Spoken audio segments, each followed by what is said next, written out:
Welcome, everybody. I'm Selena Rezvani, and I'm so excited you're joining Women and Work Culture today. This live stream is all about how to elevate women at work to help them thrive and lead. And I'm so pumped today to get to put a spotlight on a leader I really look up to, especially for her work in gender inclusion, and that's Mini Timmaraju. Hi, Mini. Hey, Selena. So nice to join you today. So happy to have you. And to our community, we're so happy to have you too. Drop us a note and let us know where in the world you're joining from. We would love to give you a shout out. So, Minnie, I'm really excited, and I feel like it's incumbent that I fluff your pillows a little bit because you have such an epic work background, such an epic background. Minnie today is the executive director of diversity and inclusion for Comcast NBC Universal. Before that, though, she was the National Women's Vote Director for the Hillary Clinton 2016 campaign. And before that, National Director of the National Council of Asian Pacific Americans. So, wow, first of all. But, the populations you've worked with, you've worked with and for, have never been more in the news headlines than Yeah. right now. So we're so excited for your perspective, and welcome from folks who are joining from Jackson, Mississippi, all the way to Nice. the There Bay you Area. go. Yeah. I'm a Um, Cal Berkeley alum, so go Bay Area. oh, there you go. Perfect. Yeah. On a personal note, too, we are fellow Philadelphians, and I think even a deeper bond. We are fellow twin mamas. So Yes. that's a big one. That's a big one. That's a bond that goes deep. Yeah. Yeah. Oh my gosh. There's so many questions for you after the show about twin mamahood. Woo. Yeah. It's Sending you a huge shot of strength because I know it takes it with little babies. Um, so happy to have you, Nikki, Shannon, Lori, Felicia, Nuna. Minnie, you've had this remarkable path of leadership, spanning from advocacy, working on policy to now leading the gender strategy at Comcast. What drew you to this work initially? You know, I feel like my life's been a series of lucky accidents. And Selena, I know you spend a lot of time coaching women on their careers. So when I've been asked by younger women, and I'm in my late 40s, to talk about my career journey, I joke about it being a lucky accident, but I also, in all seriousness, say it's about following your bliss and your core values. So for me, I grew up in a feminist household, and my mother was an unabashed feminist, using the F word very frequently by being feminist. One of my favorite aunts back in India was the founder of a feminist press back when nobody was doing that kind of work. So it was really in my core. And so it was a core value. Mm. Frankly, diversity and inclusion work, whether I knew what to call it, was a core value I grew up with as an immigrant kid, growing up in Texas, which is where I'm from. And through my career, I was gravitating to jobs in social service, social justice. My first career move was working in the domestic violence movement.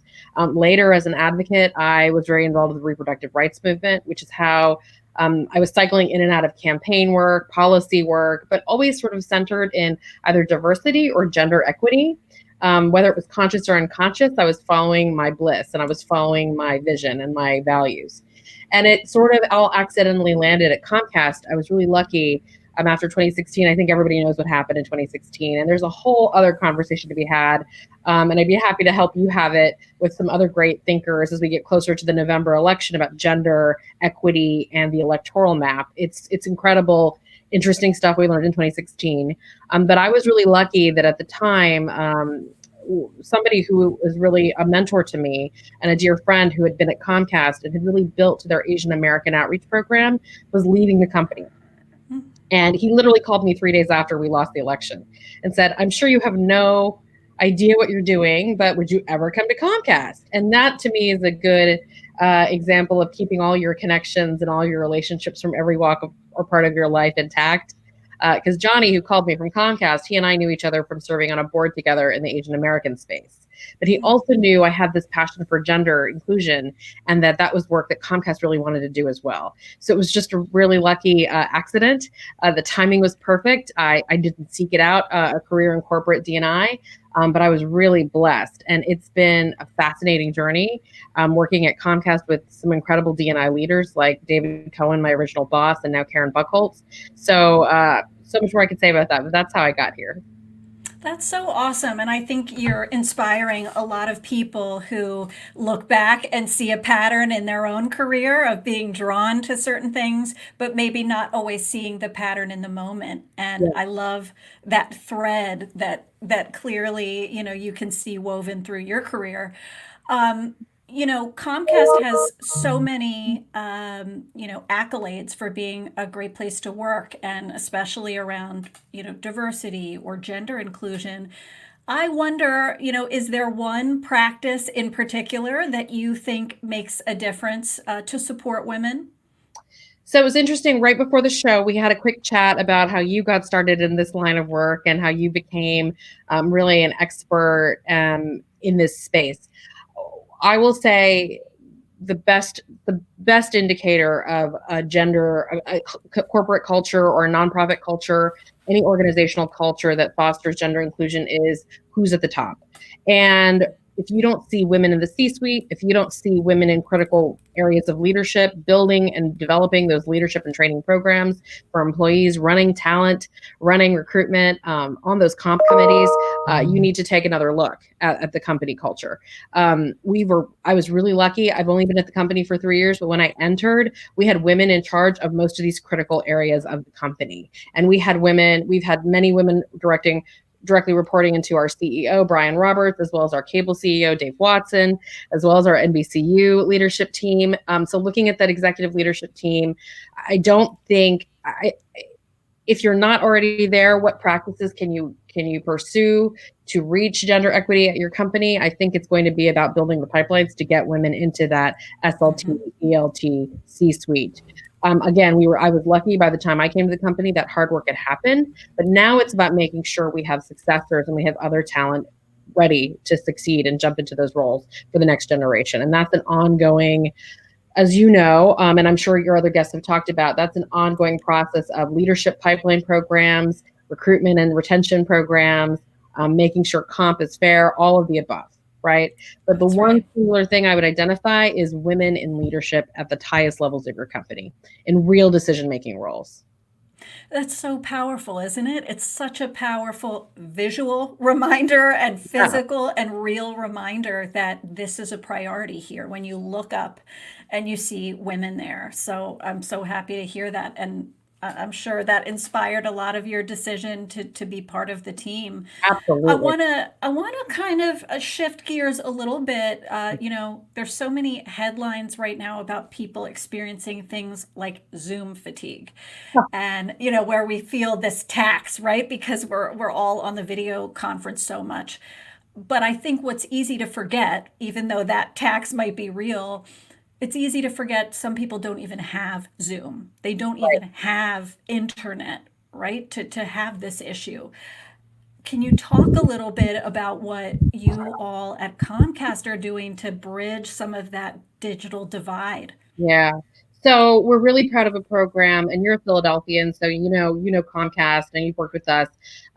We're really proud of a program called Internet Essentials. Internet Essentials is our low-cost, high-speed internet program available to all Americans in our footprint. We're not in every state and every city. We wish we were, but we aren't. But we're in most.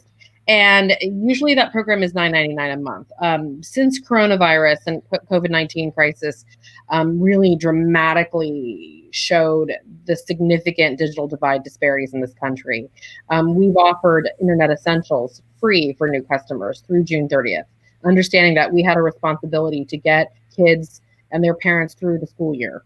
And what's interesting to me, I have a fondness for calling Internet Essentials a gender equity program because 75% of IE customers, heads of households, are women. That shouldn't totally shock you if you know urban demographics, but these are moms, these are working moms who are juggling a lot of things, and they are driving education, homework, all those things in their household now more than ever, right? So access to internet, making it affordable, making it easy. And then we also curate a suite of services and programs online for those working parents and those kids through the program that Karima Zidane, a woman of color, who's a tremendous leader at Comcast, runs. So I got to pitch that. Karima's amazing, and she'd be a great guest for a future segment to talk about this. But she's been doing really innovative, great things, not just the access piece, but also developing community partners and curriculum and programming so that once folks get online, they know how to fully take advantage of the internet to advance their careers, to use all the other services that so many of us who are more digitally native know, but folks who might be new to the internet don't.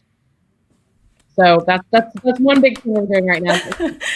The other thing I'll mention is we're also a media entertainment company, and a lot of folks need things to do, things to watch. So we've made a lot of our content available for free right now, a lot of our latest movies and hits. So it's been a really exciting time to be at a company like Comcast that's able to do so much for so many. And we're doing a lot in the coronavirus response space as well in terms of PSAs and community education, because we have a bully pulpit of the media and access to the internet, and we want to maximize it.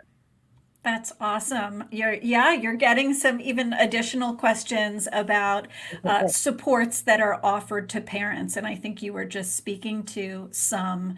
But if you wanted to elaborate on that. So through Internet Essentials, we have a lot of online curriculum that's available for working parents to help them with homeschooling programs. And we've got a bunch of new programs that I can send a link to after the show. I wish I had it. Let me see if I have it online, if I can look it up. But we have for working parents, let me start over. Are we asking about working parents at Comcast or working parents for our customers, or both? That's a great question, and I'll let you take either one because it's not specified.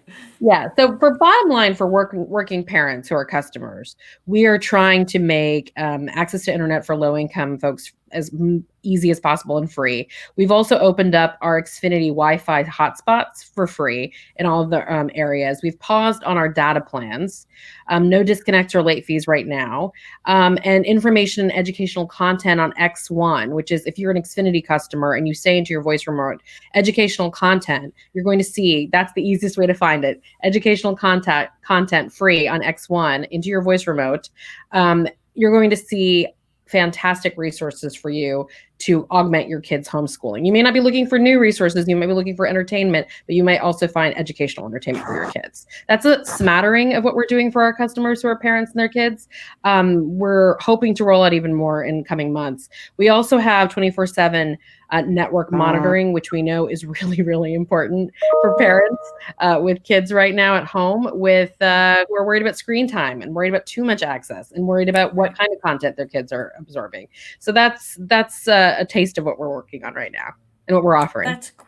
That's awesome. And I was giving you claps and you were getting lots of thumbs up Oh, from good. people Good. listening for that support. And I think it's inspiring. And I hope lots of companies, take a page from your book. I can only imagine when you run initiatives like that to lift women up externally, it fuels the work you're doing internally too. Will you talk to us a bit about your women's ERG or employee resource group at Comcast? Tell us what that group is like and how you see it succeeding. We call it the Women's Network. We have it at Comcast and NBC Universal. And I believe there's a comparable. We've just also merged with Sky in Europe. We also have an organization called Tech Women, which is our women in our women technologists across the footprint of the entire corporation. So Women's Network right now has a membership of 19,000 across the corporate enterprise.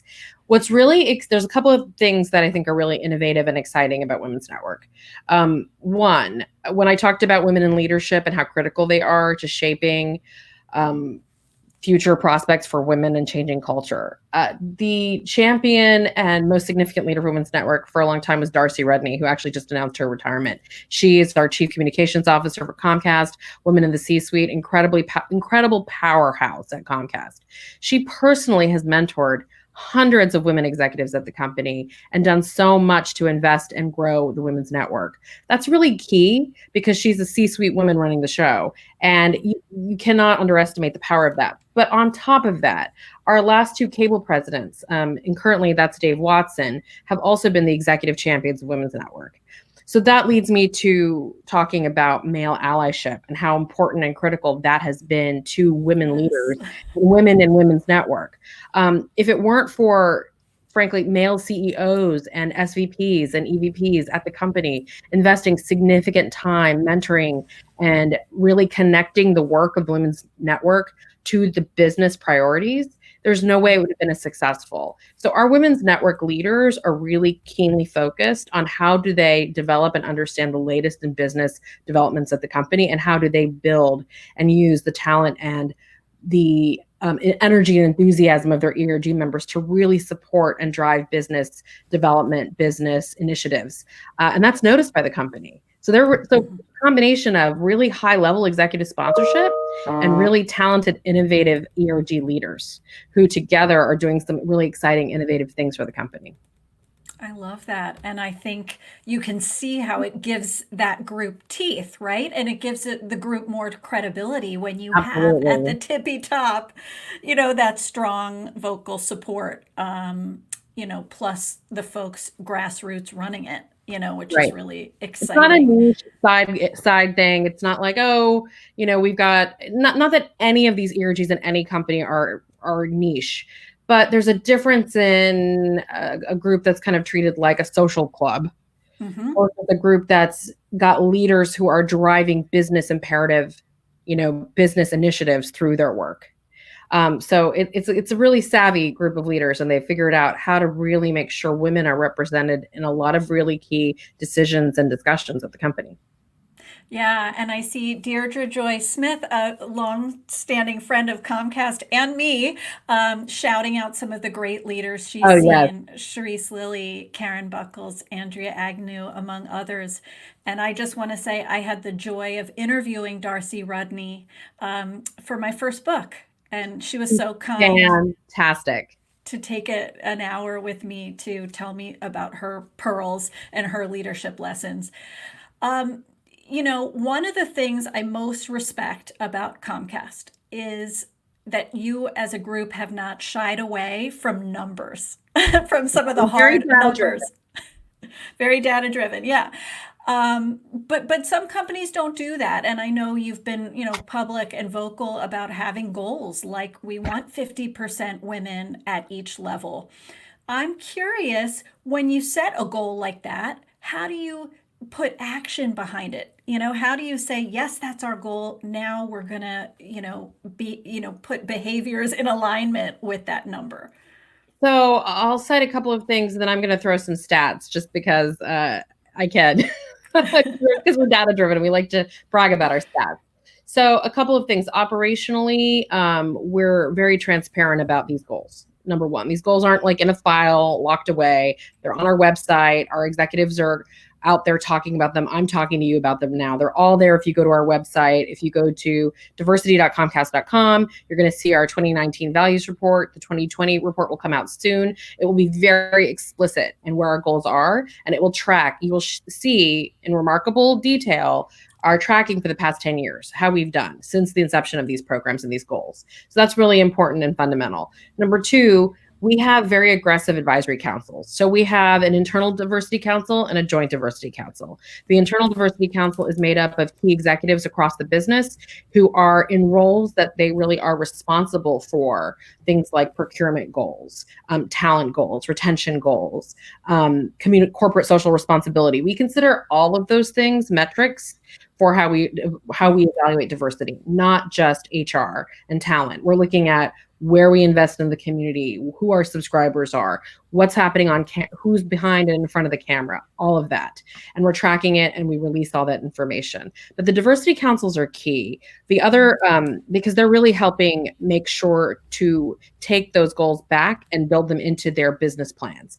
Mm-hmm. Then the really interesting one, and I think we've become a standard bearer for this in the industry, and a lot of other companies in telecom and media are doing this now, is the Joint Diversity Council. This is an external diversity council made up of national civil rights leaders and business experts in the diversity space who have access to incredible information about the company and really give us tough advice and are very, very candid with us about where we need to grow and improve. And we meet with them twice a year. They meet with the highest level executives at the company, and they are really active in advising the company on our diversity goals. So those are some of the tactics we use. The other is, some of them are very pragmatic. We have a policy of diverse slates. That's resulted in the number of women at the VP plus level, this is what I'm going to read, increasing 70%. The number of women at the director level, 75%. My favorite stat is that the number of people of color at the VP plus level and above has increased 99%. People of color at the director level has increased 135%. This is over a 10-year period. And the most exciting stat is at the end, that currently, at the end of 2019, 54% of our employees report to a diverse leader. And by that, I mean, so that the majority of Comcasters report to a woman or a person of color. That is how you really change and shape and shift culture, right? It starts at leadership. And how many of us entering the workforce, I'm in my late 40s, I entered the workforce in my 20s, how many of us had a supervisor who was a person of color or a woman? And how much would that have changed our perception? And I'll say for our white male allies and our male allies, it's even more important for them to have those early mentors, right? To become and evolve into true allies and really help shape and shift those conversations. So to me, and I will say a lot of this work, it really comes from David Cohen and the great vision he had and his leadership as our CDO. Karen Buchholz was recently named as our new Chief Diversity Officer, and she's really taken the ball, run with it. She's doing incredible things. So I expect that in a year from now, if I were to talk to you again, Selena, to be reporting even more progress, because it's taken very seriously. That's beautiful. I mean, it's so exciting and inspiring, and it shows people, if you treat it like a VIP business initiative, it'll yield really great results, right? As you said, it's not a social club, it's not a side initiative, it's the real thing, and how inspiring and important that is. We're getting to meet here in the month of May, and I think that's really timely, given lots of things, your background, but in particular, May is Asian and Pacific Islander American Heritage Month. And as you know, we've seen some awful hate crimes. We've seen some xenophobia against Asian Americans. Tell me, are you all doing anything to combat some of that, or responding? Thank you for asking. So the two places in my life I spent probably the most time professionally and personally are in the women's space and the AAPI space, the Asian American Pacific Islander Native Hawaiian space. And May is usually a time for great celebration. We're usually all meeting in Washington, doing events with members of Congress at the White House, really celebrating our really incredible history and progress in this country. It's been really, really a tough month for a lot of our leaders and our groups and our businesses and our communities. I'm really proud of the work that our colleagues at Comcast and NBC Universal have done.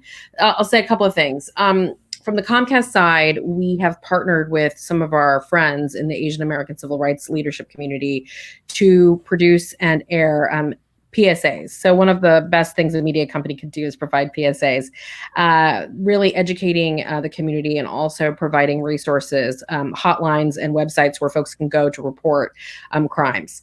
There's also been a new national task force of Asian American civil rights groups working with Asian American members of Congress on this issue on policy solutions. We're helping support that through some grants through the Comcast Foundation. Really excitingly, on the NBC side, we have something called NBC Asian America. It is a digital vertical, part of NBCnews.com. It's on Facebook, Twitter, LinkedIn, YouTube, etc. And Vicki Nguyen, one of our really amazing NBC News reporters, herself has had some harassment as a result of the rise of xenophobia and misinformation about coronavirus. And so she's really taken it upon herself to really report, hard reporting. She's an investigative reporter. She's done some great segments on the Today Show, really enlightening our audience about what's happening in this country. But she also hosted a town hall meeting that was broadcast on NBC Asian America online with civil rights leaders, members of Congress, and folks in the community who had been victims of harassment. And she's really helping build out what we can do as a media company to report, tell the stories, but also provide resources and important dialogue. And I think you're going to see a few more PSAs on the NBC side. I think the NBC brand, More You Know, PSA is well known. You expect to see a few things happening over there in light of this issue as well. So we're really tackling it from a bunch of different areas as a community. Finally, I'll say APA, our Asian American ERG at Comcast, has also done some great discussions around this, and they're also leading the way inside the company in terms of making sure we're open, honest, and accountable to our employees around these tough issues.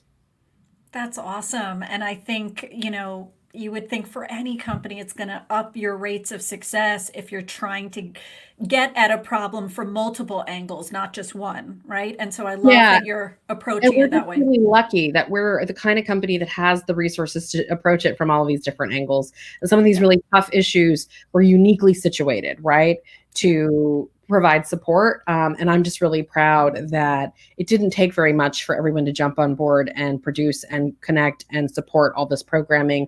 We also have Asian American leaders at the highest levels of the company. Craig Robinson, who's our Chief Diversity Officer at NBC News, is also Asian American, and he gets it. His team is passionate. Not that you have to be to get it, because our colleagues on the Comcast side get it. We all get it. But again, visibility matters, right? And having that personal experience matters. And, the fact that, did Vicki Nguyen have to be the one driving the story at NBC? No, but she brings something really compelling and important to the story. And that kind of passion and leadership in the newsroom is really key. And we've been lucky to have diversity in front of the camera and behind the camera, both on the news side and the entertainment side. There's, a great question I want to ask you as one of our last as we wrap up here a bit. And Michelle B asked this question, which is around, how does the pandemic affect all this wonderful progress? And the question I might kind of tag with that is, how do you plan with this distracting world we're living in right now to keep gender inclusion, close to folks and right in front of people? So I'll say it's a great question, Michelle B. And I'm sure, Selena, you're tracking this too. And I'd love to hear more from you on this topic too. Disproportionately, it's women who are, unemployment rates are disproportionately affecting women and people of color, right? We know that. We know that a lot, without full access to childcare and schools, I think I heard you talk about camp, like without basic, childcare and a place to send our kids, the economy can't fully, truly open, right? So this is going to be a really pivotal time for not just corporations, but our government, our policymakers to really be thoughtful about what this pandemic does to economic, social justice, equality, progress for people of color and women in this moment. What we're doing is all the work I just talked about, all the exciting, important, some of it not exciting, mundane work like data and tracking and reports. It's not stopping. It's continuing. So in about a month, we'll be releasing a new report. My team actually has been working fast and furious on updating that data and those numbers. We are doing everything we can from the talent side to keep up our pathways for success. We are constantly developing with our colleagues at Comcast University, which is our L&D team. We're in the process of developing upgraded and new D&I content that we're rolling out. We're about to roll out a new D&I speaker series for our employees. We're keeping the content. We're in a virtual world, right? We can actually reach more employees in a more cost-effective way with D&I content and messaging, right, and training. And so there's some advantages to the moment. So usually I'm at Philly HQ headquarters for Comcast, and I might reach a couple of hundred people. Now I can get a great speaker or a great program together, and I can reach a few thousand employees, maybe even some in Europe, right? So it's a totally different world. So how do we take advantage of economies of scale and the moment that we're in to really provide value, but keep D&I and inclusion conversations at the forefront of the discussion? So it's complicated. I think all of us as advocates for D&I and gender equity need to be thoughtful about what this moment does for our employees and our colleagues who are working parents and who are in these very tough situations, like I think, Selena, you and I are, being as flexible as possible. We're also really rolling out a lot of great resources for from our HR team, our total rewards team, around mental health, different tactics for how to handle the moment, and really making sure we're available to our employees and really listening and we're being compassionate, because we know it's a really tough time for everybody, but that D&I could very easily be shoved aside right now. Again, the key reason it's not is because it's coming from the very top of the company, right? So when you have it embedded, and if you have your top leaders of your company as evangelists for the work, it doesn't go away in a crisis. So if you're thinking about building a new program, it's gotta have buy-in from the top, right? Or it could get shoved aside in this moment. You're getting some amens for what you're saying, and I just want to say you're one of the first people I've heard in leadership to say, "Hey, there's actually an opportunity here in some ways to reach more people." So I really appreciate you saying that. That's not just a silver lining; it's like a practical Yeah, opportunity. and I hate to say there's a silver lining to a pandemic that's having such a dramatic negative effect on the country. I'd rather say there's an opportunity to reach more people as a result, right? For all of us. Folks are at home, they're looking for content, they're looking for ways to improve, they're looking for resources. So folks like you who provide great resources to the community can reach more folks, and that's beneficial to folks like us who are on the inside of these big organizations trying to affect change. So it's an ecosystem. We can all do this together. Well, your support of people and your form of stepping up during a crisis is so inspiring. And thank you for that work you're doing. I look up to you for a lot of reasons, but one of the big ones is you're very unafraid to do some of the hard work of kind of saying, we can do better. We can do better. We can do better for women. We can do kind of better for all in this organization. So thank you for all that work you're doing, Minnie. It's so cool having you here. You all are going to see in just a moment some ways to keep in touch with Minnie. You can follow her on Twitter and LinkedIn and check out some of the work Comcast is doing. You'll see a link to that as well. I hope you'll stay in touch with me too. Check out my LinkedIn learning courses. I have a brand new one this week on getting that motivation back so you can do big things. Amazing. Oh, thank you. Thank you. It's really fun and gave me my own boost of motivation. Sign up to be in our newsletter tribe. We would love to have you. Follow me here on LinkedIn if you're not. I want to thank all of you. I want to wish you health and staying well, and lead on. Thank you so much, Minnie. Thanks for having me.